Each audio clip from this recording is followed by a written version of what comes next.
आज Doubtnut app download करें। Doubtnut पर अपने सभी गणित, रसायन विज्ञान, भौतिक विज्ञान और जीव विज्ञान के डाउट्स का करो सफाया। बस प्रश्न की फोटो खींचो, एक ही प्रश्न को क्रॉप करो और तुरंत वीडियो सोल्यूशन पाओ। अभी डाउनलोड करें। हेलो एवरीवन, यहाँ पे हमें क्वेश्चन दिया गया है भ्रूणपोष किसे कहते हैं, मुक्त केंद्र की भ्रूणपोष एवं कोशिकीय भ्रूणपोष का वर्णन कीजिए। तो जो भ्रूणपोष होता है वो होता क्या है कि जो पुष्पीय पादप होते हैं या जो क्या होते हैं आवृतबीजी पादप होते हैं, उनमें क्या होती है द्विनिषेचन की घटना देखी जाती है। क्या देखी जाती है?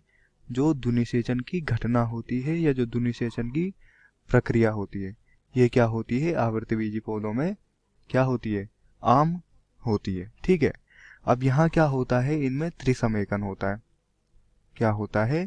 त्रिसमेकन होता है, मतलब 3 केंद्रकों का क्या होता है, यहाँ पे संलयन होता है। ठीक है, इसके फलस्वरूप क्या होता है, भ्रूणकोश में क्या बनता है, जो क्या होता है इनका भ्रूणकोश होता है।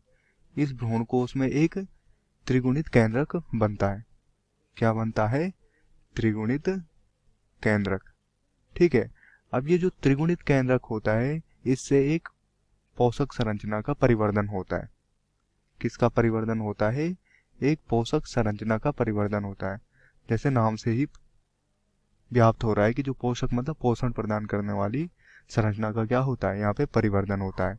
तो ये जो संरचना होती है यही क्या कहलाती है, भ्रूणपोष कहलाती है।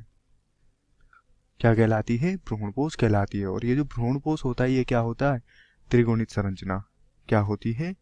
त्रिगुणित संरचना होती है। ठीक है, अब ये जो भ्रूणपोष होता है, जो विकासशील भ्रूण होता है, इस भ्रूण को क्या करता है, पोषण प्रदान करता है। क्या करता है? पोषण प्रदान करता है।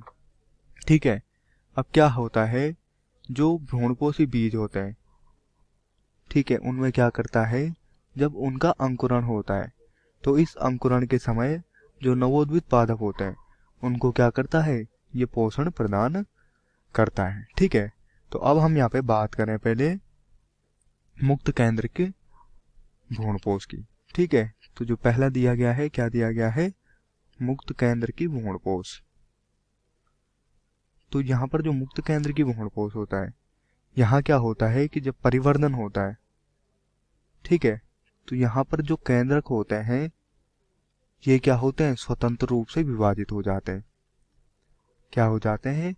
इन केंद्रकों में विभाजन होता है, जो कि क्या होता है, स्वतंत्र रूप से होता है। और विभाजनों के साथ क्या होती है, भित्तियों का निर्माण नहीं होता।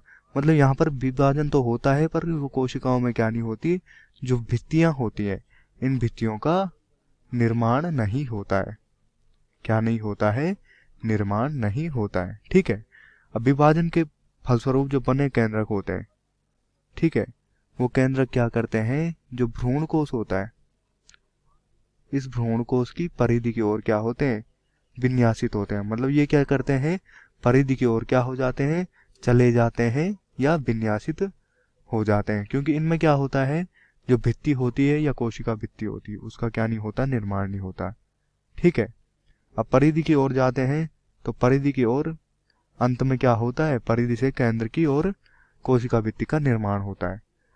तो अंत में क्या होता है, जो ये परिधि होती है इससे क्या होता है, केंद्र की ओर क्या होता है, एक कोशिका भित्ति का निर्माण होता है।